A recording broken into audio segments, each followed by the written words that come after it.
Good morning. I see you. Good morning, I see you. Someone keeping an eye on me. Somebody watching me. That's funny. I know who it is. I do it too. I don't think they're actually even consciously watching me. I think they're doing it from the astral. That's what I talked about before. They're wondering why I'm not out there.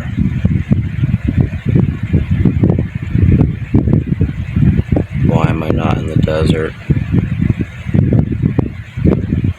I understand it. There is some jealousy, there's some envy.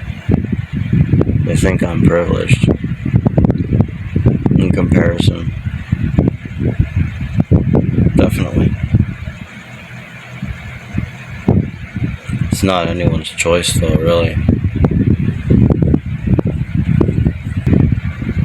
Galactic Federation,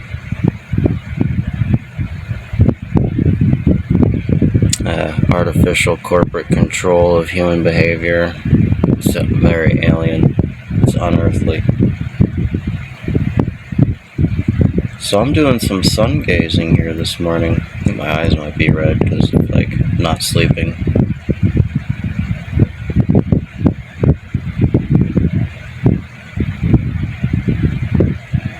Yeah, someone's upset that I'm not out in the desert around them. And I just literally didn't have the physical energy. You know, I was watching documentaries about Slab City. And I think it was Sarah Bangarang telling the story about her friend who had a frickin' colostomy bag implanted in his intestines because he drank too much. He was just gonna die young, I guess. So this guy, I forget who he was, but he had a colostomy bag, a tube going in his side, and then he was still getting drunk and rolling around in the desert sands on the floor of the desert, where dog shit and human fecal matter and everything else falls. And I guess the sun bakes it all day, so it's just dirt, right? If the sun is out that hot and it's pulverizing the landscape, surely that must be a cleanser. Even more so, perhaps, than the cold, the extreme heat, that sun blasting down on that sand and that level of heat must kill a lot of bacteria. Still, though, that's pretty insane. See, I could never pull that off, ever. Ever. I can't exist that way. I'm gonna be intact, 100%, or not here, and that's just my soul. It's just it won't exist any other way at this point. I've already lost too much internally anyway. I didn't realize how it was working with a lot of people. Since this is the treadmill, how do you sustain yourself in this world? There's a lot of soul sustaining going on these days. Spiritual energy sustaining the flesh. They allow for it as an upgrade because of the unnatural toxins introduced. But anyway, I'm going to say this with the moon up because it is the truth. And it's part of why we're here on this physical world. We're here to sustain ourselves physically with spiritual energy. I showed the diagram the other day of the DNA strands and how one DNA strand is intact in its original form and the next one is broken up. And the third one has spiritual energy surrounding it to hold it together. Because now your spiritual body remembers exactly what your physical DNA structure was like. It's been grasping it forever.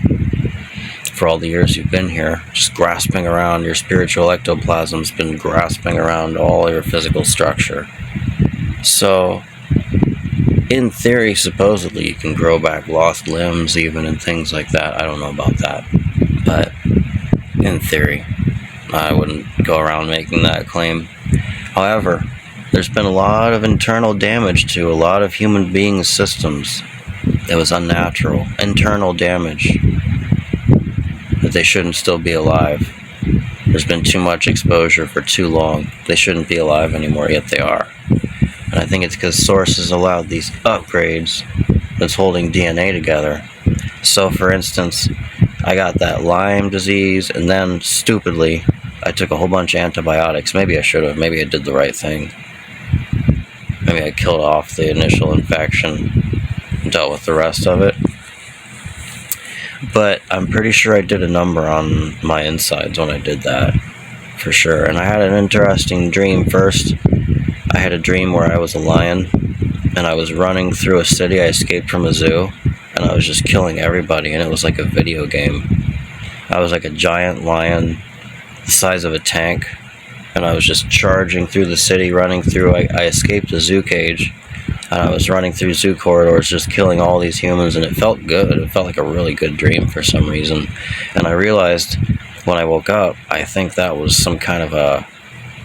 I think that was the doxycycline going through my system, just murdering everything, slaughtering everything. It didn't care. It was like, whoops, collateral, because we got to take care of the main threat. The main terrorist here is the Lyme disease organism. We're going to do whatever it takes to completely cleanse and get rid of it right the fuck away. It was a serious, dire, I read about the symptoms. I believed it was real. I don't want to deal with it. I'll do anything I can to not deal with that. Lyme disease, what is that? I think I have an immune system immunity to it now. I don't know how much I repaired myself since then, because I've taken probiotics and done a lot of sun gazing. Sun gazing is key. Sun gazing, the yellow bright sunlight, is how you get that cyan blue glow around your DNA strands where it's been repaired. So it's very important to get as much sunlight as you can to live in a place where there's a lot of sun. That's part of why it's really bad that these geoengineers, anyone who's participating in solar radiation management is making a mistake. There's no time to be blocking out the sun. People need to get as much as they can if they so choose. Although I will admit, we did have some nice clouds recently, and I was kind of okay with it. Yeah, I mean, I'm not in control of the weather. I kind of appreciated it, though. It felt nice and relaxing. It was like, oh, we're going to have a few days where we close the curtains, That's over the city. It was just like gray overcast, and I didn't care. I didn't care. When it gets really hot for a long time, sometimes you don't care when that happens, but my beautiful fishing board here. So anyway, that's my theory about it. I don't have the physical energy. I've already been damaged internally in several ways. They gave me pharmaceuticals when I was 12 years old for years and years and years. I feel like that did some kind of permanent physical damage. I feel like it did, because I was never quite the same. My stomach was never the same. My intestines were never the same. I always had a issue with mucus my whole life, so that's not to blame on that. I don't know if it didn't help it, but sorry. Ugh. It's all like clear though. It's like always like this. I don't know if you can see it. You can't see it probably. Ugh, I shouldn't even try. It's all just like clear bubbly spittle. Very rare. Occasionally, when there's a certain kind of cloud cover, I get this like really thick. Sorry for talking about this, but it's medical shit, I guess. It's information. I get this really thick green stuff that clumps together. It's almost like hard. I get that whenever they spray certain clouds up there. But most of the time, it's just constant, thick, clear spittle. And I'm pretty sure that is my soul is activating that on purpose, unconsciously. I didn't realize it, because that's a way of just flushing everything out constantly. It actually gives me an advantage, although I guess I'm calculating between sleep and detox, because it really affects my sleep bad, and then I can't get things done. Because of this sinus problem, it's so bad, I can't do anything about it. The only thing that works is hot tea. It sucks. And that doesn't even work. No allergy pills work at all. It doesn't go away. It's overridden by everything. And I think that could be a natural detox. It's like just taking a hose in your garage every day, getting rid of anything black mold is accumulating, or dust, or whatever it is. Just constantly spraying it out.